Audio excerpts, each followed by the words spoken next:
खुलुमबाय लोगोफोर, गोजोन फुंबिलि बयनिसिमबो। नोंथांमोनखौ बड' इनफ' पइन्ट चेनेलाव बयखौबो बरायनाय बावहरग्रोनाय जाबाय। आं दिनै नोंथांमोननि सिगाङाव राशि बायदियै दिनैनि सानसेनि फानजामुथिखौ फरायथिनो लादों। आसा खालामो नोंथांमोनहा भिडिअखौ नायना मोजां मोनगोन।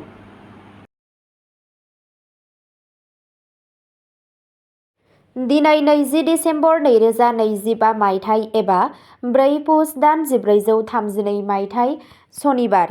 गिबियावनो दङ मेष राशि। दिनै नोंथाङा गावजों गाव फोथायनाया रोखा बांनायखौ नुनो मोनगोन। नोंथांनि थिरांथा लानो हानाय गोहोआ गोख्रों थागोन। खामानि थिलियाव गोदान बिबानफोरखौ गथायनो हागौ। बैसोगोराफोरा नोंथांनि खामानिजों गोजोनगोन। सिगांनि नाजानायफोरनि मोजां फिथाइ सोराङाव फैगोन। रांखान्थियारि बिथिङाव दिदोम थागोन। नखराव नोंथांनि मान सन्माना बांगोन। समाजारि मान सन्मानाबो बांगोन। सावस्रि मोजां जागोन आरो गोहोआ गोजौ थागोन। नोंथांनि दिनैनि खाफालगोनां दिगा जादों सा सोनाब, खाफालगोनां अनजिमाया जादों 7 आरो खाफालगोनां गाबा जादों गेरुवा गाब। वृषभ राशि। दिनै धैर्य आरो गियानजों खामानि मावनायनि सान। रांखान्थियारि बिथिङाव साननानै थिरांथा लानाया मुलाम्फा गोनां जागोन। नोंथाङा रां थिसननायजों सोमोन्दो थानाय आयदाफोरनि सायाव सानगोन। नखरनि सोद्रोमानिफ्राय मोजां खौरां फैनो हागौ। जुलियारि जिउआव गोरोबलायनाया थागोन। नखरनि आबहावाया गोजोनथाव जागोन। समानथि गोनां आदारखौ लाखि। अलसियानिफ्राय गोजानाव था। सावस्रिया सानजेरनिख्रुइ साबसिन जागोन। नोंथांनि दिनैनि खाफालगोनां दिगा जादों खोला सानजा, खाफालगोनां अनजिमाया जादों 2 आरो खाफालगोनां गाबा जादों क्रिम गाब। मिथुन राशि। दिनै नोंथांनि सोरजिलु सानस्रिया मानसिफोरखौ गोहोम खोख्लैगोन। गोदान खाबुफोर ओंखारनो हागौ। लोगोफोरजों सावरायनाया मुलाम्फा जागोन। साख्रि सोलायनाय एबा गोदान बिबानफोर जानो हागौ। फालांगिजों सोमोन्दो थानाय थिरांथाफोरा जाफुंसारगोन। मोनसे गुसुं दावबायनायनिफ्राय मुलाम्फा जानायनि खाबु दं। नोंथाङा मेलेमारि सांग्रां आरो खुसि थागोन। गोदान सिनायथिफोरा मुलाम्फा जागोन। नाङै नांज्लायनायनिफ्राय गोजानाव था। नोंथांनि दिनैनि खाफालगोनां दिगा जादों सा खोला, खाफालगोनां अनजिमाया जादों 11 आरो खाफालगोनां गाबा जादों अख्रां गोथां गाब। कर्क राशि। दिनै गोसोआरि समानथि लाखिनाया गोनांथार जागोन। नखराव गोनां बाथ्राफोरनि सायाव सावरायनो हागौ। नखरारि जेंनाफोरखौ धैर्यजों सामलाय। रांखान्थियारि हालोदा दिदोम थागोन। मुलाम्फानि थाखाय नाङै खरसाफोरनिफ्राय गोजानाव था। नोंथाङा नोंथांनि बिमानि बोर मोनगोन। गोसोआरि आयदाफोराव गोसो गुदुं जागोन। ध्यान आरो आरज गाबनायनि गेजेरजों गोजोनखौ मोननो हायो। सावस्रिया सरासनस्रा जागोन। नोंथांनि दिनैनि खाफालगोनां दिगा जादों सानजा खोला, खाफालगोनां अनजिमाया जादों 6 आरो खाफालगोनां गाबा जादों मुक्ता गुफुर गाब। सिंह राशि। दिनै दैदेननाय गोहोआ मुंख'जाथाव बांगोन। नोंथांनि सोदोबफोरा खामानि थिलियाव गोनांथि लाखिगोन। नोंथांनो मोनसे गोदान मावथांखिनि थाखाय बिबान होनाय जानो हागौ। मान आरो सन्माना बांगोन। रांखान्थियारि मुलाम्फानि मिजिं दं। सरकार एबा खुंथायारि खामानिया जाफुंसार जागोन। गावनि अहंकारखौ दबथायनानै लाखि। नखराव नोंथांनि बिफावआ गोनां जागोन। सावस्रिया मोजां जागोन। नोंथांनि दिनैनि खाफालगोनां दिगा जादों सोनाब खोला, खाफालगोनां अनजिमाया जादों 4 आरो खाफालगोनां गाबा जादों गोमो गाब। कन्या राशि। दिनैनि साना नोंथांनि खस्थ'नि आबुं मुलाम्फाखौ मोन्नायनि सान। खामानिफोरखौ थि आदबजों फोजोबनाय जागोन। खामानि थिलियाव दावगानायखौ रोखायै नुनो मोनगोन। आद्रा थानाय रांखौ मोननो हागौ। रांखान्थियारि थाखोआ गोख्रों जागोन। नोंथाङा लोगोफोरनिफ्राय हेफाजाब मोनगोन।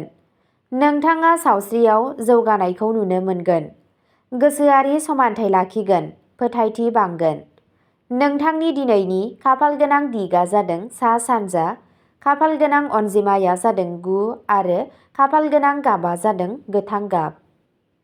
तुला राशि। दिनै नोंथांनि थाखाय समानथि लाखिनाया गोनांथार जागोन।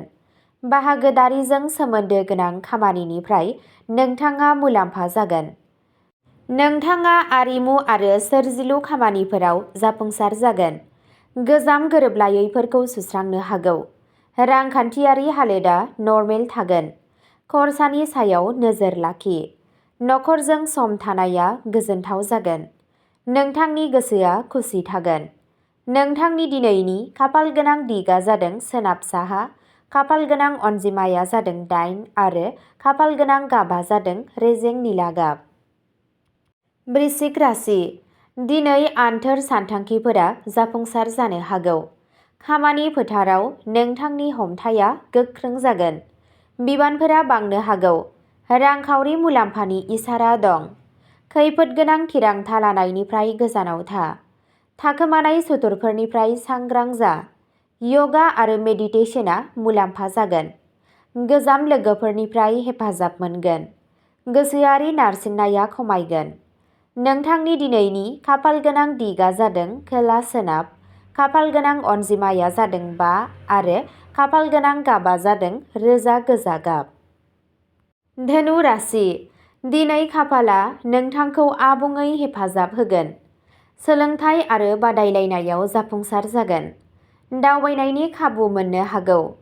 नोंथाङा धोरोमारि खामानिफोराव नांथाबगोन। सासे फोरोंगिरि एबा बैसोगोरानिफ्राय सुबुरुन मोनगोन। फोथायथि बांगोन। गोदान खाबुफोर ओंखारगोन। रांखान्थियारि हालोदा जौगागोन। गोसोआ गोसो गुदुं थागोन। नोंथांनि दिनैनि खाफालगोनां दिगआ जादों सानजा-साहा, खाफालगोनां अनजिमाया जादों 12 आरो खाफालगोनां गाबआ जादों रेजें गोमो गाब। मकर राशि। दिनै जाफुंसारनाया बिबानजों लोगोसे फैगोन। खामानियाव दिदोमथि लाखि। केरियारआव दिदोमथि फैगोन। गोजौ थाखोनि मावख'गिरिफोरनिफ्राय हेफाजाब मोनगोन। धोन बुथुमनायनि खाबुफोर दं। इयुननि सानथांखिफोरा जाफुंसारगोन। खस्थ' खालामनाया फिथाय होगोन।